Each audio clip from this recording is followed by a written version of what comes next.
अलावा देश के कई भागों में युवा सड़क और रेल मार्ग को अवरुद्ध कर रहे हैं।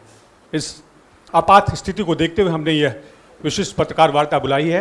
मैं स्वागत करता हूं देश के पूर्व वित्त मंत्री, राज्यसभा सांसद आदरणीय पी चिदम्बरम जी का, पूर्व केंद्रीय मंत्री, राष्ट्रीय महासचिव श्री अजय माकन जी का,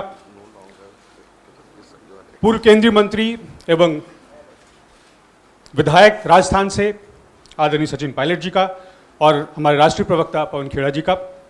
आप सभी का स्वागत है। मैं आग्रह करूंगा चिदम्बरम जी से कि वो पत्रकार वार्ता आरंभ करें।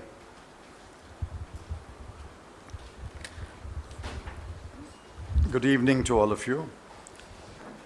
My colleagues, Mr.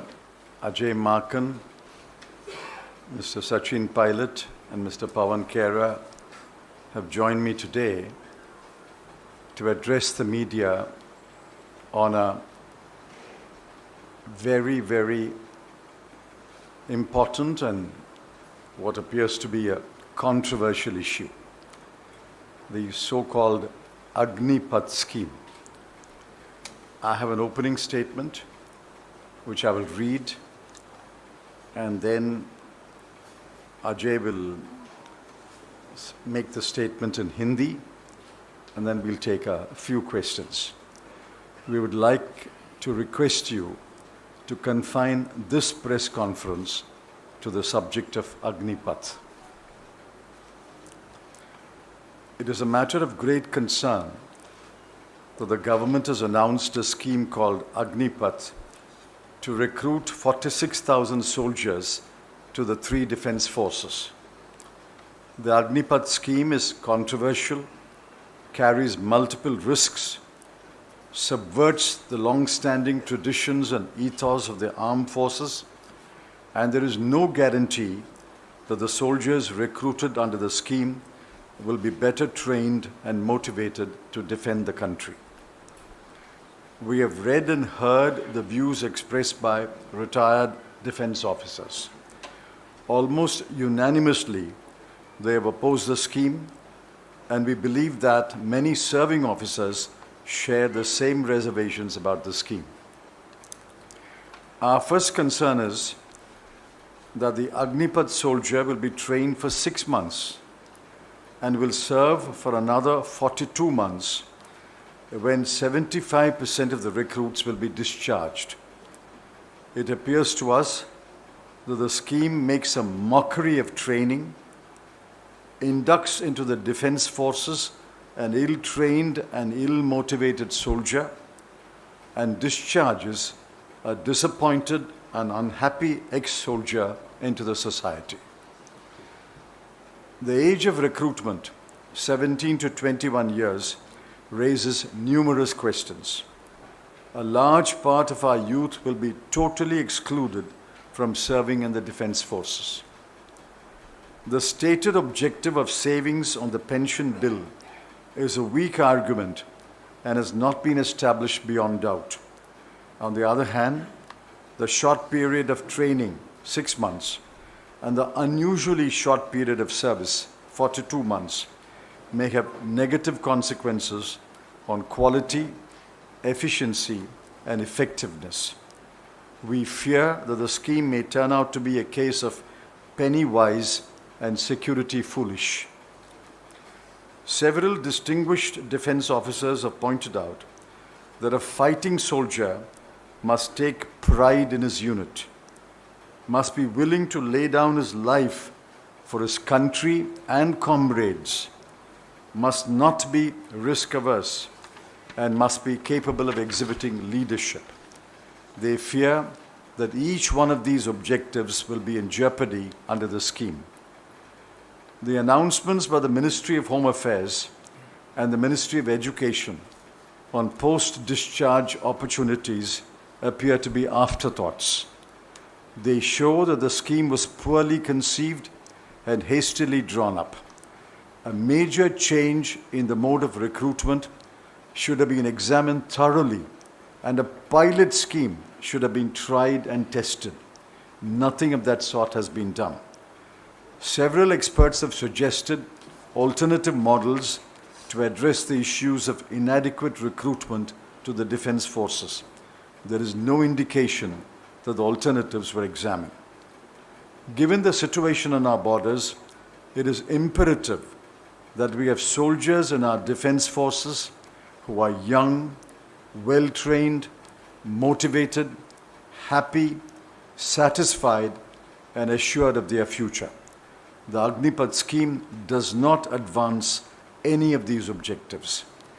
It is our duty to warn the country of the consequences of a hastily drawn-up scheme. We would urge the government to keep the Agnipath scheme in abeyance, hold wide consultations with serving and retired officers, and address the issues of quality, efficiency, and economy without compromising on any one of the three considerations. Ajay.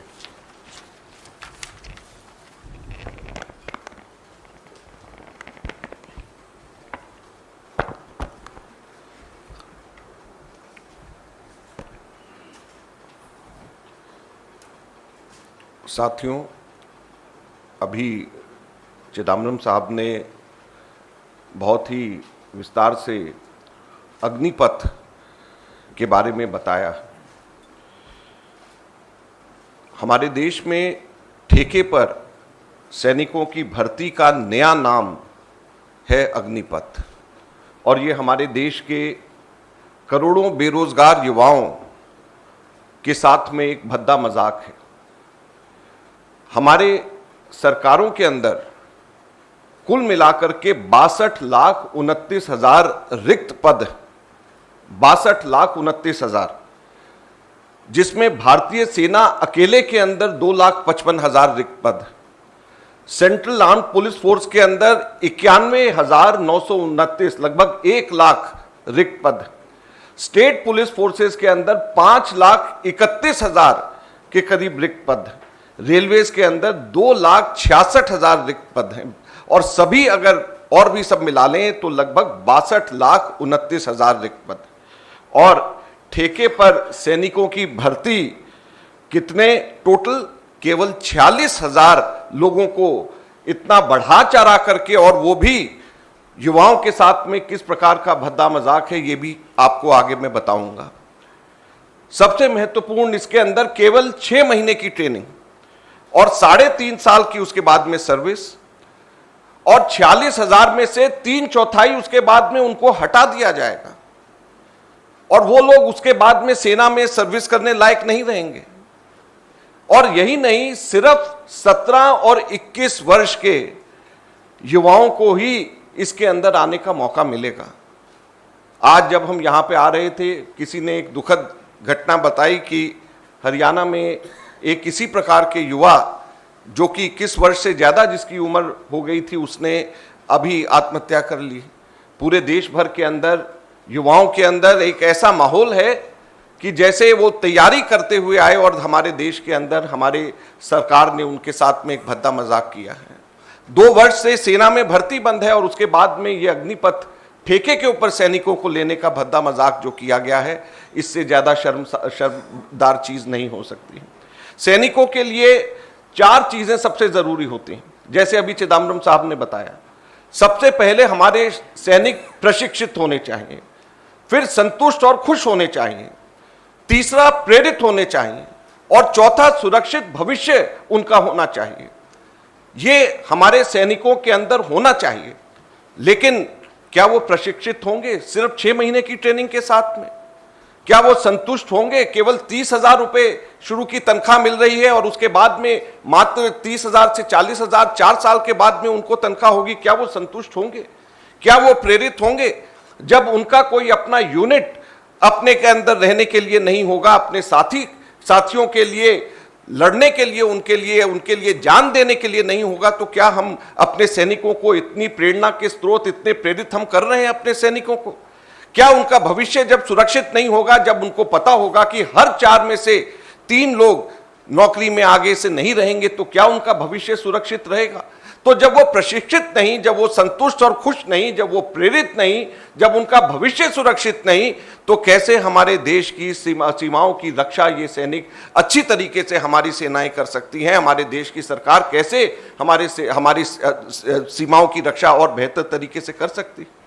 Bharat की तीनों सेनाओं की एक विशेष गरिमा, इतिहास, चरित्र व अनुशासन की परिपाटी है। सेना में सबसे बड़ा एसेट सैनिक होता है, जो यूनिट के जुड़ाव के आधार पर लड़ता है और देश की रक्षा करता है। सैनिक के बलिदान की भावना जिसे नाम, नमक व निशान के नाम से जाना जाता है, वह सालों के जुड़ाव से पैदा होता है। एक अनुशासित कमान में हर कुर्बानी देने वाला फौज के लिए परंपराओं का यह जुड़ाव उन्हें एक परिवार बनाता है तथा उस मार्ग पर चलकर वह देश के लिए सर्वोच्च कुर्बानी करने को सदैव तत्पर रहते हैं। क्या 4 साल के कॉन्ट्रैक्ट भर्ती के सैनिक इस परंपरा, परिपाटी, जुड़ाव व अनुशासन की भावना अपना पाएंगे? क्या इतने थोड़े समय में यह संभव हो पाएगा? इसलिए हमारा यह कहना है केंद्र सरकार को कि इसको एकदम से तत्काल प्रभाव से अभियान में रखें, इसको अभी साइड पे रखें। सभी लोगों से, जो हमारे सेनाओं के रिटायर्ड लोग हैं, उन लोगों से और विशेषज्ञों से बात करें और बात करने के बाद में ही इसको आगे लेकर के जाएं, ये हमारा कहना है। अव्वल तो इनको लाने से पहले ट्रायल, इसका एक हिस्से के ट्रायल पे करके फिर इनको बड़े स्केल के ऊपर लेकर के आना चाहिए था।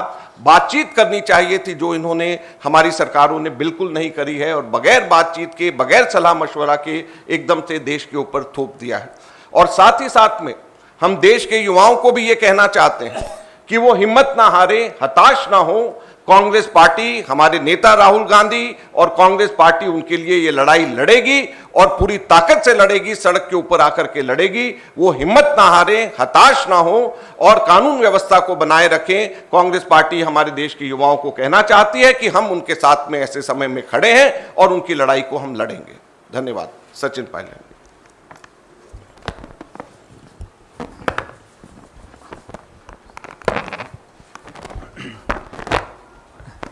साथियों, अभी आदरणीय चिदम्बरम साहब ने और अजय माकन जी ने जो बातें बोली, वो मैं समझता हूँ ना सिर्फ कांग्रेस पार्टी की सोच है, लेकिन अधिकांश भारत के नागरिक और विशेष रूप से नौजवानों के अंदर जो आज पीड़ा है उसको उन्होंने प्रदर्शित किया है। और जैसा अजय माकन जी ने कहा कि सरकार को पहले चाहिए था, जो लाखों लाख खाली पद पड़े हैं, फौज में 2 साल से भर्तियाँ नहीं हुई, उसके लिए वैसे ही नौजवान आंदोलित थे और कोविड का बहाना लेके 2 साल से रिक्रूटमेंट नहीं हुआ। 1,20,000 ऑफिसर्स के पद खाली पड़े हैं थल सेना के अंदर, तो पहले बैकलॉग को पूरा करना चाहिए था। और जिस जल्दबाजी में इस स्कीम को घोषित किया गया है, सिर्फ शॉर्ट टर्म रेवड़ियाँ बांटकर लोगों का मन जीतने के लिए कोशिश की है। लेकिन सवाल ये उठता है, जिस प्रकार केंद्र सरकार ने 3 काले कृषि कानून बनाए थे, कथित रूप से कहा गया था किसानों के भले के लिए हम बना रहे हैं, किसान आंदोलन कर रहे थे। अब जिन नौजवानों के लिए योजना बनाई गई है वो सड़कों पे हैं, पूरे देश में आंदोलन हो रहा है। तो जिनके भले के लिए आप स्कीम बना रहे हो, अगर वही आपके खिलाफ आंदोलन कर रहे हैं, तो विनम्रतापूर्वक केंद्र सरकार को इसको रोक देना चाहिए। इस स्कीम से लाभ बहुत कम है और नुकसान बहुत ज़्यादा है। जैसा चिदम्बरम जी ने कहा, फौज के अंदर, और अजय माकन जी ने बिल्कुल सही कहा, फौज में आप 4 साल के लिए भर्ती कर रहे हैं, 6 महीने ट्रेनिंग करेंगे, उसके बाद साल में 2 महीने की छुट्टी भी जाएगा वो। तो टोटल सर्विंग पीरियड जो है 4 साल का है, उसमें से मुश्किल से 2.5 या 2.25 साल की वो नौकरी कर पाएगा। उस इतने कम समय में नाम, नमक और निशान की जो बात कह रहे थे, ये बिल्कुल सही है। फौज में सरहद पर खड़े होकर देश के लिए शहादत देने के साथ साथ अपने साथियों के साथ एक असमरणीय एक जज्बात पैदा होते हैं। और जिन लोगों ने फ़ौज की वर्दी पहनी है वो समझते हैं कि इसमें समय लगता है। जब एक नौजवान को मालूम है कि 2.5-3 साल के बाद उसको वो यूनिट बटालियन छोड़नी है, तो वो संबंध, वो व्यवहार वो नहीं बना सकता, ये सर्वविदित है। लेकिन जानबूझकर इस स्कीम को डाला गया है। हम समझते हैं इस स्कीम को तुरंत प्रभाव से रोक देना चाहिए। फ़ौज के अंदर हमारी भारत की सेना किसी सरकार, किसी पार्टी, किसी दल से बहुत ज़्यादा कीमती है। सदियों से, दशकों से हमारे सैनिकों ने हमारे देश को गौरव दिया है। आज उनके भविष्य के साथ, उनके रिक्रूटिंग जो प्रक्रिया है उसके साथ और विशेष रूप से करोड़ों करोड़ों नौजवानों के साथ जो खिलवाड़ करने का काम हो रहा है, ये आज से पहले कभी किया नहीं है। और भारतीय सेना, भारतीय फौज, हम सबको उन पर फख्र है। मुझे लगता है कि उसके साथ इस प्रकार का खिलवाड़ बिल्कुल आवश्यक नहीं है। और केंद्र सरकार को समझना होगा, कांग्रेस पार्टी ने हम पे आरोप लगाते थे कि हम किसानों को भड़का रहे हैं या हम मिस इन्फॉर्मेशन दे रहे हैं। आपने कल स्कीम अनाउंस की है और आज पूरे समूचे देश में लोग, नौजवान आंदोलित हैं। तो इस संवाद की कमी है, चर्चा की कमी है, मनमानी थोपने की जो आदत है केंद्र सरकार के, भाजपा की, उसी का परिणाम है कि ये अल्प समय में, जल्दबाजी में, जैसा अजय भाई जी ने कहा, ये ठेका प्रवृत्ति जो कर रहे हैं फौज के अंदर, वो किसी को एक्सेप्टेबल नहीं है। इसलिए इसको रोक देना चाहिए। और अहंकार, घमंड में, जिद पे अड़कर किसी स्कीम को थोपना बिल्कुल गलत है, विशेष रूप से जब वो सेना और हमारे देश की सरहदों पर सवाल आता है। तो मैं देश की तरफ से, पार्टी की तरफ से बोलना चाहता हूं कि फौज के सेंटिमेंट को समझना पड़ेगा। जो विशेषज्ञ हैं, जो सेना के पृष्ठभूमि से लोग आते हैं, सर्विंग ऑफिसर्स, रिटायर्ड ऑफिसर्स, सब ने एक स्वर से कहा है कि ये हड़बड़ी में, जल्दबाजी में बनाई गई स्कीम है। इसको थोपने का काम केंद्र सरकार कर रही है, इसको रोक देना चाहिए।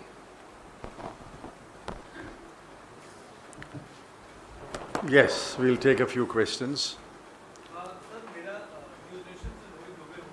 मेरा सवाल ये है कि आपने कहा कि ये स्कीम जो है देश के हित में नहीं है, तो अब आपके पास रास्ता क्या बचा है? कैसे आप इसका विरोध करेंगे? क्योंकि सरकार तो मानेगी नहीं। किस तरीके से जन जागरण जनता के बीच में है? देखिए, जनता के बीच में जाने का कार्यक्रम हम लोग जल्द बनाएंगे और आप लोगों को हम बताएंगे, आप लोगों के माध्यम से कांग्रेस के सभी साथियों को हम बताएंगे। और आज एकदम से हमारे वरिष्ठ लीडर्स के साथ में मिलकर के हमने जो प्रेस कॉन्फ्रेंस किया है, ये यही है बताने के लिए कि यह स्कीम ठीक नहीं है। और युवाओं को हम कहना चाहते हैं, हमने कहा है कि कांग्रेस पार्टी उनके साथ खड़ी है और हम सड़क पे संघर्ष करेंगे। No, don't jump to court. You see, the way to go about devising a new scheme, the correct way to go about is, first the government must prepare a status paper on what the situation is, what the problems are, without suggesting any answers. Simply a statement of facts. What is the situation? What are the problems? And then share it with serving officers, retired officers.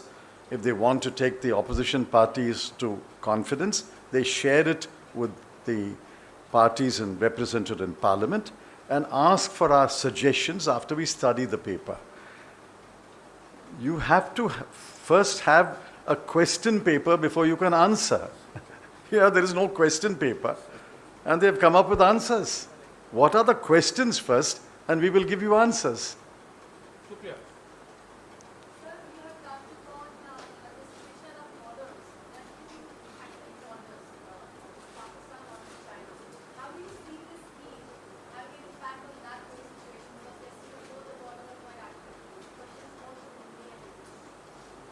We have said this in our statement. Given the situation on our borders, we have said it is imperative that we have a defense force which is young, well-trained, motivated, happy, satisfied, and assured of the future. Now, we believe that none of these objectives are met by this kind of ill-conceived and hastily drawn-up scheme.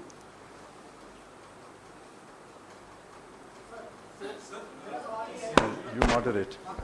देखिए, हम लोगों ने पहले भी कहा है कि हमारे सेना में सैनिकों के बलिदान की भावना नाम, निमक और निशान से जाना जाता है। और ये केवल 6 महीनों में पैदा नहीं होती है, और ये जुड़ाव कई वर्ष लग जाते हैं जब जाकर के पैदा होता है।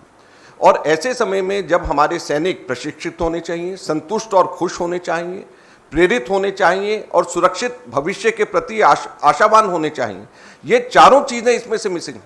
तो कैसे हम ये उम्मीद करते हैं कि हमारे दोनों एक्टिव बॉर्डर्स के ऊपर हमारी सरकारें बेहतर प्रदर्शन कर पाएंगी जब हमारे सैनिक ही मोटिवेटेड नहीं हैं, हमारे सैनिक प्रशिक्षित नहीं हैं, सुरक्षित भविष्य के प्रति आशावान नहीं हैं, नाम, नमक और निशान की भावना उनमें नहीं है, तो कैसे हम उम्मीद करेंगे कि हमारे बॉर्डर्स सुरक्षित रहेंगे। अभी आता हूँ, एक मिनट यहाँ आ जाए।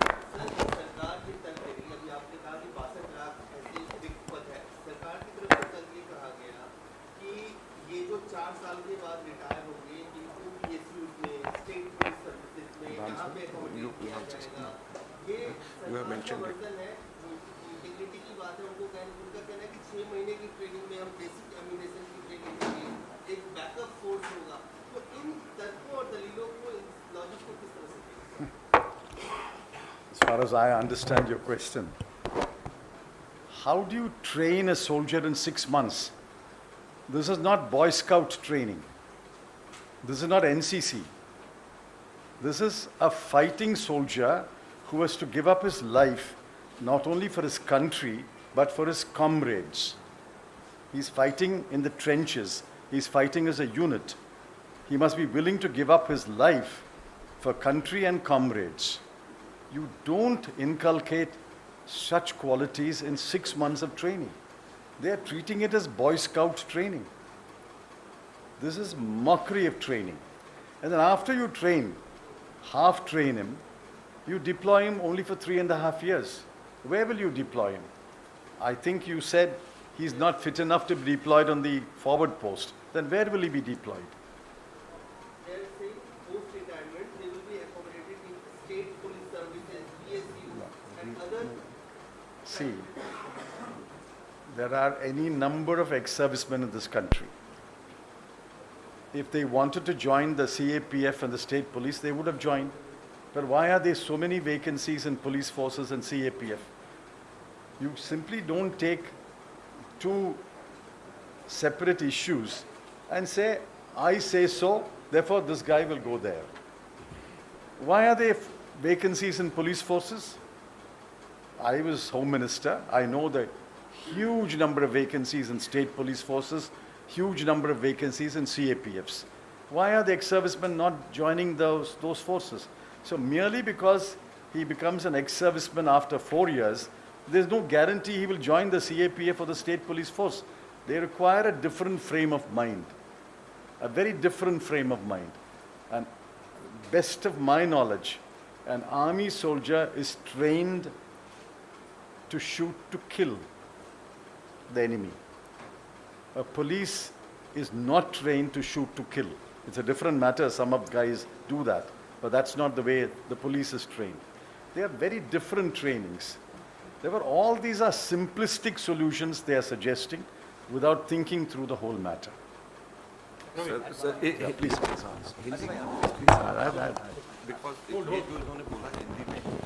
I just say one thing. आप कह रहे थे, you see, आपने कहा कि सरकार ने क्लेम किया है कि 4 साल के बाद 1/4 तो रिटेन करेंगे, 3/4 वो प्रेफरेंस मिलेगी उनको CAPF में, स्टेट पुलिस में। सवाल ये उठता है कि पहली बात तो जैसा चिदम्बरम जी ने कहा कि फ़ौज की ट्रेनिंग, और फ़ौज में भी इंजीनियरिंग है, आर्टिलरी है, आर्मर्ड है, वो स्पेशलाइज ट्रेनिंग होती है। 6 महीने में पूरी नहीं होगी, तो 6 महीने के बाद आपको अतिरिक्त ट्रेनिंग करनी पड़ेगी आर्टिलरी के अंदर, आर्मरी के अंदर या इंजीनियरिंग के अंदर, फिर 4 साल से कम हो जाएगा। और आप जो 3 लाख लोग बाहर जाएंगे, वो अगर ITBP, CRPF, CIS में भर्ती करना चाहते हैं, दैट मीन्स आप भविष्य में उन CAPF की जो भर्ती हैं उसमें और लोगों का रास्ता रोक रहे हैं। अगर इनको प्रेफरेंस मिलेगी तो जो फ्रेश रिक्रूटमेंट्स होने हैं उसमें कमी हो जाएगी। तो बिल्कुल सही कह रहे हैं कि आपने एक शॉर्ट टर्म सोल्यूशन सोचा है, काल्पनिक है, धरातल पर व्यवहारिक नहीं है, और एक्स सर्विसमैन की तादाद लाखों में है। अगर किसी को अगर एम्प्लॉयमेंट देनी है तो वो दे सकते हैं, लेकिन मेरा ये मानना है कि 4 साल का जो उन्होंने शगुफा छोड़ा है, ये सिर्फ ठंडे छींटे डालने के लिए है। देश में निवेश नहीं हो रहा, उद्योग नहीं लग रहा, अर्थव्यवस्था चौपट हो रही है, लोगों को रोजगार नहीं मिल रहा, आपके 2 करोड़ का वादा फेल हो रहा है, इसलिए आपने कुछ एक करने की कोशिश करी है लेकिन नाकाम हो रहे हैं। बेहतर ये होता कि नौजवान जो पढ़े लिखे हैं उनके लिए आप रोज़गार के अवसर तलाश करें, यहाँ निवेश हो, इंडस्ट्री लगे, फैक्ट्रियाँ लगें, लोग और एम्प्लॉयमेंट ढूंढें। लेकिन आपने 4 साल तक के लिए उनको कर दिया, 4 साल के बाद 3 लाख लोग वापस सड़क पे आ जाएंगे, और क्या गारंटी है कि उनको नौकरी मिलेगी? फिर वो विध्वंस पैदा होगा, तो ये शुभ संकेत नहीं है।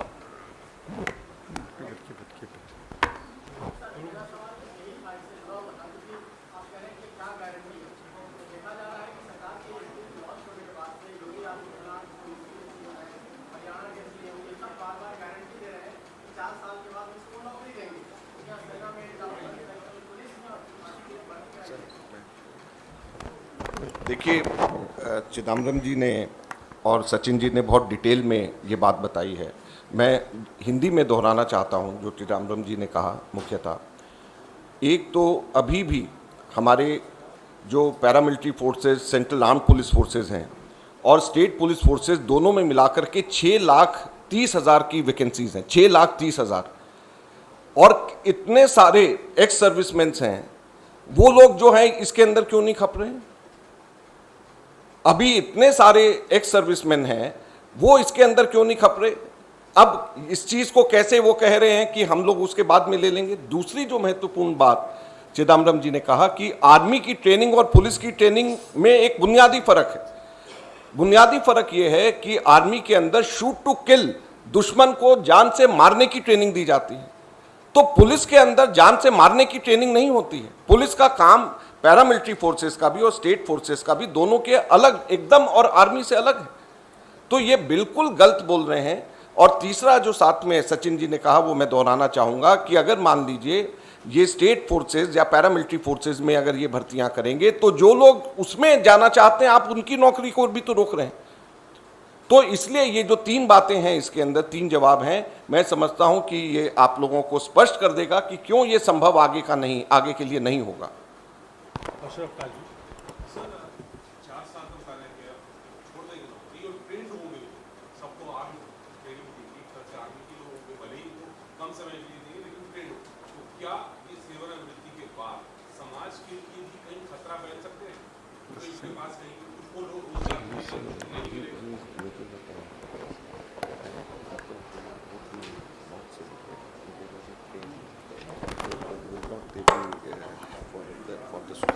See, one has to study this matter carefully with the help of sociologists, psychologists. You can't come to any rapid fire conclusion. I can visualize a situation where after 4 years, the bulk of the people who are discharged are unhappy, dissatisfied, and insecure about the future. If an unhappy, dissatisfied, insecure soldier is discharged into society, I don't imagine that's the kind of situation we want to live in. So these are matters that have to be carefully studied.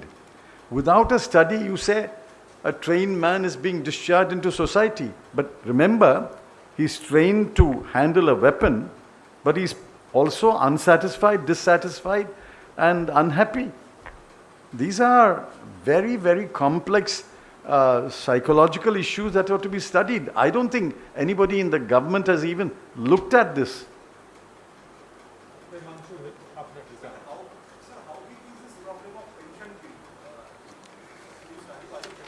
See, the pension bill is indeed a large bill. I mean, nobody is denying that.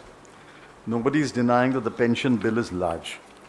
For example, if you look at 2022-23, in the Defense Ministry, the total allocation for the Ministry of Defense is 5,25,166 crore for both revenue and capital expenditure, out of which defense pensions account for 1,19,696 crore, roughly 20%. Now, the pension bill will grow because life expectancy is increasing and we are recruiting more people and discharging more people. But the answer is not a quick fix solution like this. And I have not seen the math. Somebody must work out the mathematics and say, giving these young men 11.5 lakh at the end of 4 years is more economical than giving them a pension. I don't know. We have to see the mathematics. It has not been published. Nobody has shared it with the country. Therefore, if there is a problem with the burgeoning pension bill, that is to be addressed. But you can't address it in a manner that you become, as I said, penny wise but security foolish.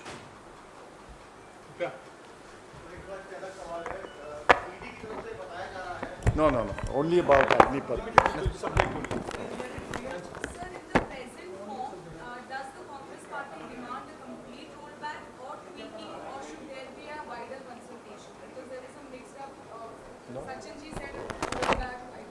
No, we said keep it in abeyance, consult widely, and then drop the scheme. Please read the last paragraph of the statement. Keep it in abeyance, consult widely, and then decide what the way forward is. Well, they've not rolled it forward to roll it back. They are just on the threshold. We are now saying stop here, don't proceed further. Only about Agnipath. Only about Agnipath, please. Later on, somebody from the party may answer your question, but today, please confine it to Agnipath. This is a serious issue. So while we are having this press conference, there are reports of more stolen vegetables just now in Palwal area, Haryana also. How do you see this situation? Every state now, Haryana. How do you see this entire situation panning out? You see, the fact of the matter here is, whoever came up with this harebrained idea did not apply mind, has no understanding of rural India. 30 to 40 lakh young people have been toiling hard preparing for this. They feel cheated. So anybody sitting in Delhi comes up with an idea such as this without any understanding of how this country works, thinks, must face these consequences, must be held accountable. अब हिंदी में बता देता हूँ, जिसने भी इस तरह की योजना हम सब पर थोपने की कोशिश की है, उसको या उस समूह को ग्रामीण भारत के बारे में बिल्कुल लेश मात्र भी समझ नहीं है। अगर होती तो इस तरह की स्कीम नहीं लाते। 30 से 40 लाख नौजवान कई सालों से मेहनत कर रहे हैं, 2-3 साल से लगे हुए हैं, और जैसे कि अजय जी ने बताया कि पहले कोरोना करके 2 साल नहीं हुई भर्ती और भर्तियों पर किस तरह से रोक लगी है, उन सब के भविष्य के साथ